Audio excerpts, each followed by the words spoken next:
Hi guys, it's Swifty McVeigh. Today I want to talk about something that I've gotten a lot of requests to talk about. FluxCAW arc welding. Does it have a place? Is it a replacement for MIG? Should I start with FluxCAW arc welding? These are all questions I'm going to answer today. So I finally scripted this video in a sense, so if you want to comment on this video saying you disagree, then make sure you watch the whole video so you get context. A couple weeks ago I watched a video by a very popular welding YouTuber who was discussing FluxCAW arc welding. In this video they mentioned that FluxCAW arc welding is not inferior to gas metal arc welding, and this is something that I have to absolutely disagree with. The definition of inferior is kind of a subjective term, but in my opinion I think that stick welding and MIG welding can accomplish everything that FluxCAW arc welding can and do it better. And I've got a whole list of reasons why. So we're going to talk about these. Alright, I'm not really sure if anyone will tell you this. This is sort of like black market stuff, but the only advantage of FluxCAW arc welding is increased deposition rate. Everything that can be accomplished with FluxCAW arc welding can be accomplished better with both MIG and stick. You might be wondering, why am I combining MIG and stick welding as a group together? Well, if you have a MIG welder, then it's right for me to assume that you have a stick welder as well, because that's really what you should start with.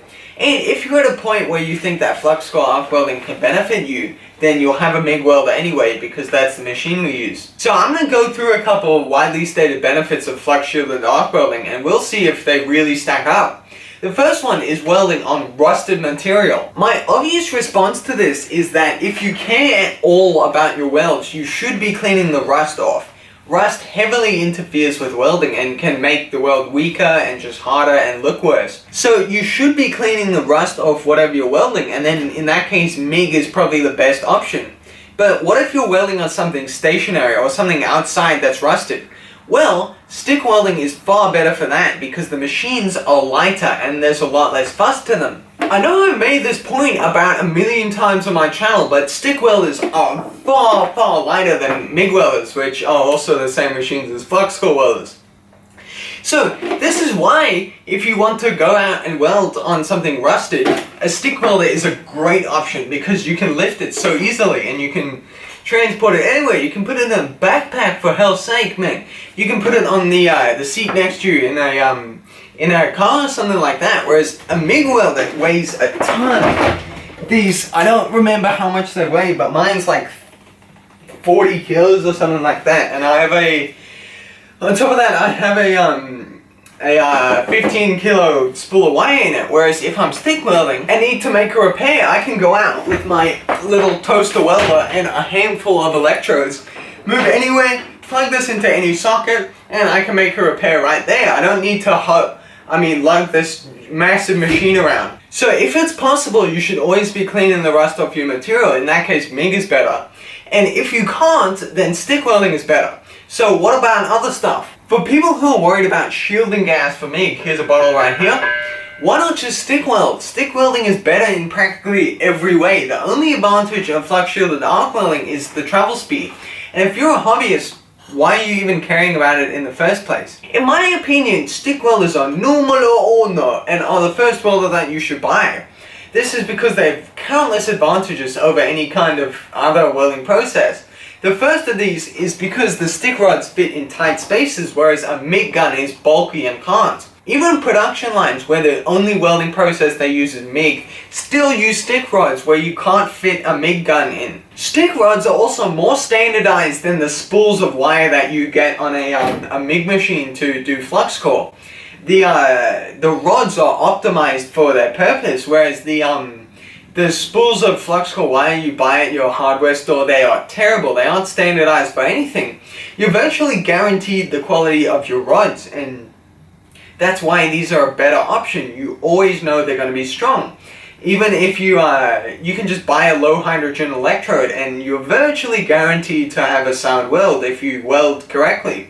Whereas with FluxCAW wire, it's less standardized, so it's harder to know what you're getting. In terms of learning, it's easier to see what you're doing when you're welding with the little tip of the stick electrode exposed rather than the head of the nozzle of the MIG gun getting in the way. Now, I realize I have a very small MIG gun that's designed for sheet metal, but it still makes it far harder to see what you're doing because of how close it is. Whereas with a stick rod, there's all the space around it you can see, so it's easier to see what you're doing. If I'm stick welding and I run out of rod, whoops, I ran out of rod. Pull this one out, whoops, grab another one, put it back in, I'm back to welding.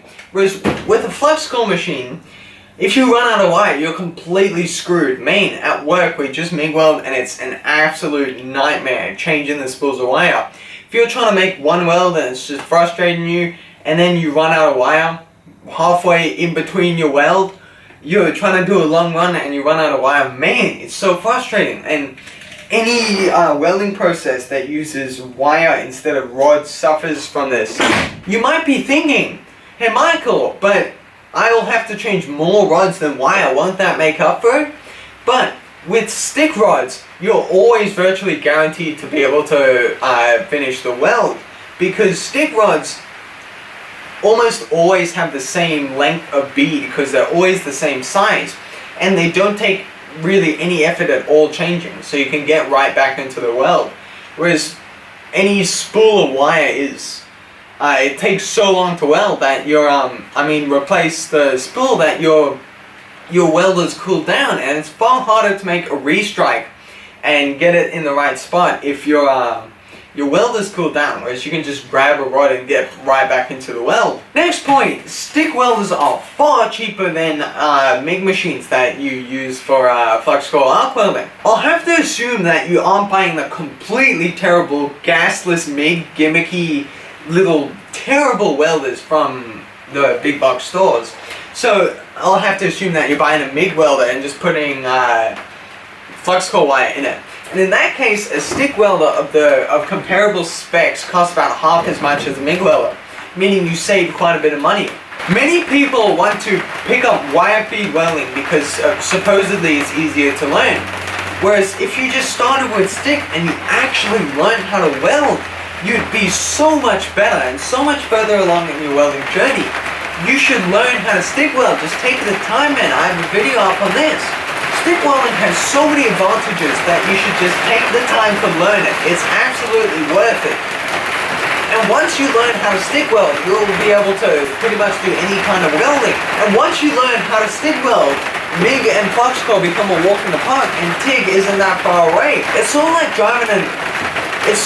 learning how to drive. If you start with a manual, you'll tend to be better at driving an automatic than people who started with automatics.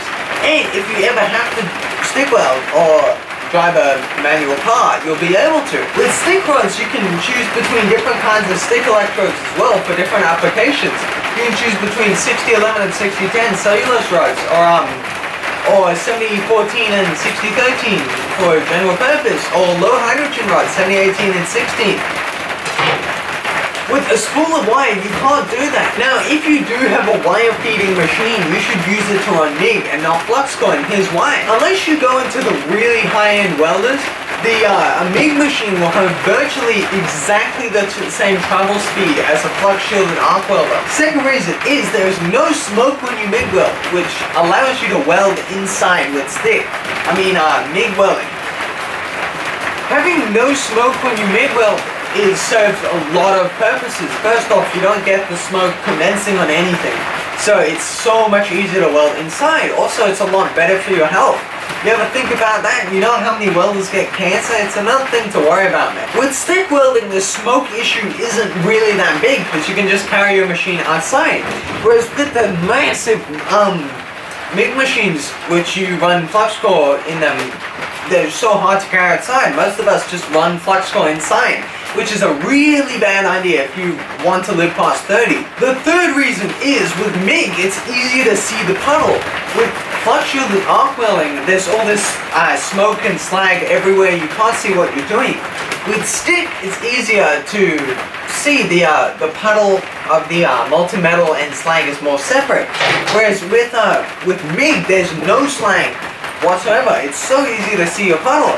So flux shielded arc welding, it's harder to see what the puddle's doing than both MIG and stick. Next reason, MIG has less splatter than flux core arc welding. if you get into wire-feed welding, this is an advantage you should take if you have the opportunity to. It's not a huge deal, but splatter can get annoying, and MIG welding has less splatter than flux shielded arc welding. And the final reason is that MIG welding is so much easier to weld thin metal. Now, I never weld thin metal, but if you wanted to weld something like sheet metal together, you can MIG weld it. Whereas, try doing that with FluxCore. It's even easier to stick weld sheet metal together than it is with FluxCore.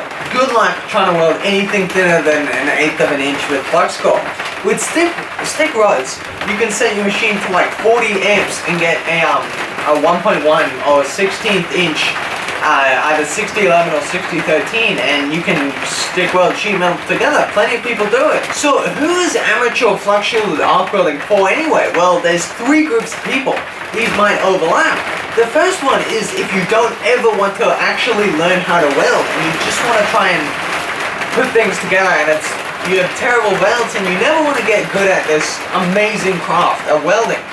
If that's you, flux shielded arc welding is the best choice. The second reason is if you're too much of a wussy to actually learn how to stick weld, and you're so scared of challenges, and you just want to stay the same basic loser that you've always stayed, then don't learn how to stick weld. You'll never be open to the amazing advantages of stick welding. Also, if you want something far worse than MIG and stick, choose flux shielded arc welding. Okay, now for context time. So this is talking about hobbyist or homeowner flux shielded arc welding. Flux shielded arc welding does have its place. That's why it's used in a lot of places for welding like ships and stuff together. But most of the time, something called dual shield is used, where it's a combination of MIG welding, which uses the shielding gas and the flux core wire. This works so much better than self-shielded FluxCore. But even if you aren't using dual shield, if you're welding for 10 hours a day, it does make a difference being able to flux shielded arc weld. The reason for this is the increased travel speed. I forget the exact number, but it's something like 160% of what stick welding is. Also, if you're working on this kind of production setting, you tend to not be moving the machine, so the weight of it's not an issue. But that's pretty much where the weld runs dry. If you are a hobbyist or want to get into welding, or a homeowner, my opinion is you should start with stick welding, and if you really need it, go to MIG welding. I don't see a place for flux shielded arc welding. But if you are a professional, look into dual shield FluxCore arc welding, and maybe even self-shielded FluxCore arc welding has a place for you, and if it does, that's great. Please don't get anything I'm saying in this video confused. There is a place for all kinds of welding, and what matters is that we are welding.